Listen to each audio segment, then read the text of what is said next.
Bonsoir. Il y aura quand même eu 68 000 foyers affectés par les coupures de courant en Essonne. C'était hier après-midi. Le nord du département a été particulièrement touché en raison de l'incendie d'un transformateur à Massy. Outre Massy, les villes les plus affectées par ces pannes d'électricité ont été Longjumeau, Morangis, Chilly-Mazarin et même Antony dans les Hauts-de-Seine. Les fumées qui se dégageaient et l'intervention des pompiers nécessitaient de couper l'ensemble du poste source de Massy. À partir de là, le feu a pu être circonscrit sans danger pour les pompiers, ce qui fait qu'à 19h19 précisément, il n'y avait plus aucun client coupé.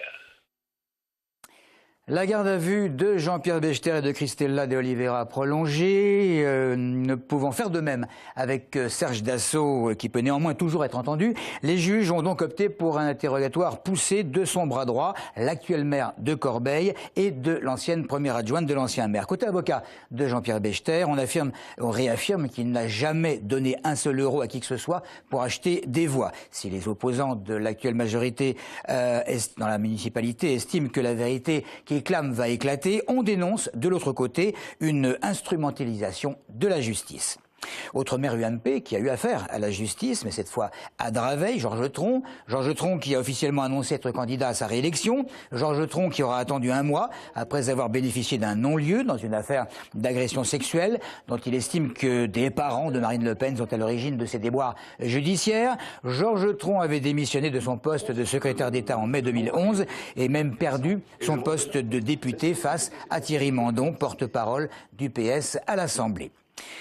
Copropriétaire en colère à Grigny 2, la copropriété doit 1 900 000 € à la Lyonnaise des Eaux. Alors pour honorer cette dette astronomique des propriétaires qui ont réglé leurs charges pourtant régulièrement, ils se retrouvent obligés de payer l'ardoise de ceux qui ne payent pas, et cela depuis des années.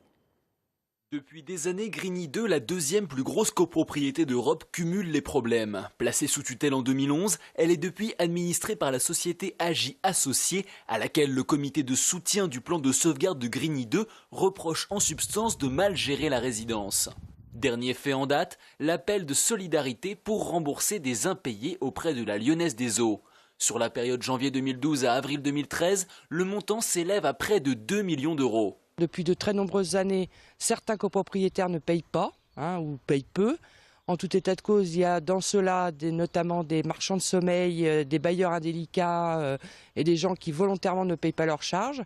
Et comme les procédures n'ont pas été engagées contre ces gens-là, et aujourd'hui, c'est ceux qui peuvent encore payer et qui sont obligés de remettre de la trésorerie de la copropriété. Contacté cet après-midi, l'administrateur AJA affirme en substance que la lenteur du recouvrement des impayés est due à plusieurs facteurs, dont le manque de magistrats pour gérer les dossiers et le coût des procédures judiciaires pour les copropriétaires.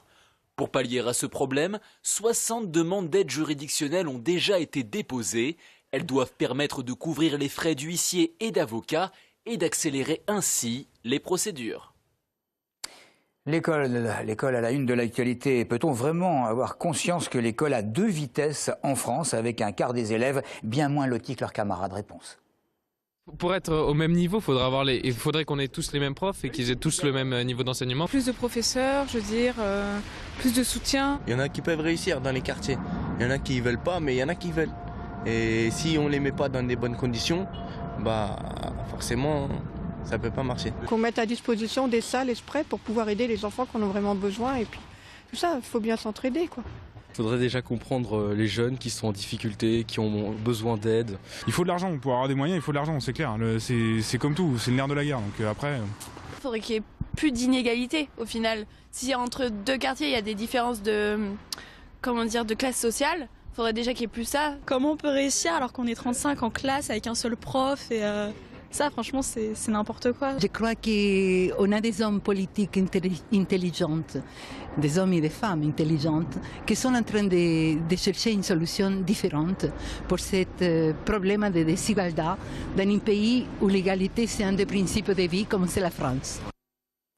Le blocage d'un dépôt de distributeur Logista France a de lourdes conséquences sur les quelques 300 débitants du tabac essonnien. Selon le représentant départemental du syndicat des buralistes, la pénurie commence à se faire sentir dans tout le 91. Les salariés grévistes de Logista réclament une hausse de salaire plus importante que celle proposée par leur employeur. Les explications de Maxime Lemaine. Des présentoirs anormalement clairsemés ce matin chez Lucien Labouré. Ce buraliste de Palaiseau arrive en fin de stock et toutes les marques sont touchées. Alors quand un client se présente... Parfois, effectivement, il tourne les talons, il essaye de voir dans un autre établissement s'il ne peut pas retrouver son produit. Parfois, effectivement aussi, il lui arrive de changer de marque de cigarettes. Le temps de la grève des salariés de Logista, les buralistes essonniens ont la possibilité de se rendre directement au centre de réapprovisionnement de Buc. Une démarche plutôt contraignante, à en croire certains. Ça nous embête parce qu'il faut qu'on vienne jusqu'au 78. Ça demande à mon père et à moi de venir alors que nous devons travailler. Et il y a pas mal de monde sur la route et en plus de ça, ça ouvre beaucoup plus tard que dans l'autre entrepôt. Une trentaine de salariés sur 110 sont actuellement en grève chez Logista en Seine-et-Marne. S'ils laissent passer les non-grévistes, l'entrée reste interdite aux buralistes et aux camions. Depuis vendredi qu'on bloque, il n'y a pas d'avancée. La direction ne veut pas négocier tant qu'on ne débloque pas le site. Et nous, il est hors de question qu'on débloque. Nous, ce qu'on demande, c'est une augmentation un peu plus généreuse que ce qu'ils nous présentent. Nous, ils nous proposent 35 €, on demande 60. Donc c'est quand même pas énorme. La réunion de ce matin entre la direction et les représentants des salariés n'a pas donné grand-chose selon la CGT. Le dépôt reste bloqué jusqu'à ce qu'un compromis soit trouvé.